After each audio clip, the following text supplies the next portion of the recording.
Hello বন্ধুরা, সোনারপুর আপনজন থেকে আমি অপরূপা আজকে আবার হাজির হয়ে গেছি নতুন ক্লাস নিয়ে।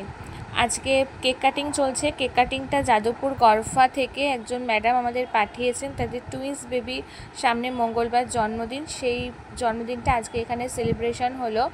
তো ওনারা আসতে পারেননি বিশেষ ব্যস্ততার কারণে, আমাদেরকেই টাকা পাঠিয়ে দিয়েছিলেন, আমরাই সমস্তটা আয়োজন করেছি।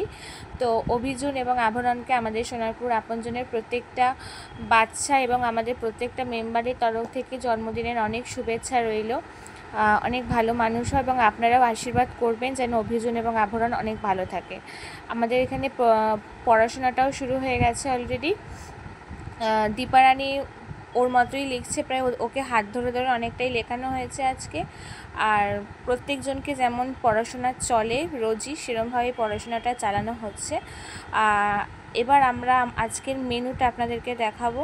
এই যে ভাত ফুটছে দেখতে পাচ্ছেন, তারপরে আছে চিকেনটা ঝোলটা কিন্তু কম তেলে কম মশলায় ঝাল ছাড়া করা হয়েছে ওদের জন্য, যেহেতু ওরা একদম ঝাল খেতে পারে না। তারপরে আছে এখানে ডালটা ওরা খুব ভালোবাসে। আর সাথে আছে ঢ্যাঁড়স ভাজা বা ভেন্ডি ভাজা, অনেকে ঢ্যাঁড়স বলে অনেকে ভেন্ডি বলে, যেটাই হোক না কেন।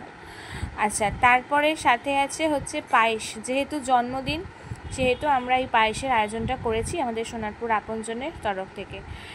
সবাই খেতে বসে গেছে অলরেডি, প্লেট দেওয়া হচ্ছে।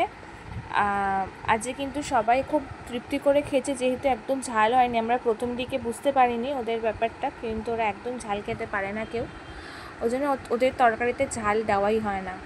আচ্ছা, ডাল দেওয়া হলে যে চিকেন দেওয়া হচ্ছে, আলু দিয়ে নর্মালভাবে পাতলা করে করা হয়েছে, যাতে ওরা ভালোভাবে খেতে পারে। আচ্ছা, দীপারানীকে আমি খাইয়ে দিচ্ছিলাম, ও যেহেতু একা হাতে একদমই খেতে পারে না, যার জন্য ওকে খাওয়ানো হচ্ছিল। আপনারাও কিন্তু এরকমভাবে এখানে প্রোগ্রাম করতে আসতে পারেন, যদিও বা আপনারা না আসতে পারেন দূরত্বের কারণে। যদি আপনাদের এখানে স্পেশাল ডে করার ইচ্ছা থাকে, তো আপনারা কিন্তু এরকমভাবেও করতে পারেন। ভালো থাকবেন, সাবধানে থাকবেন।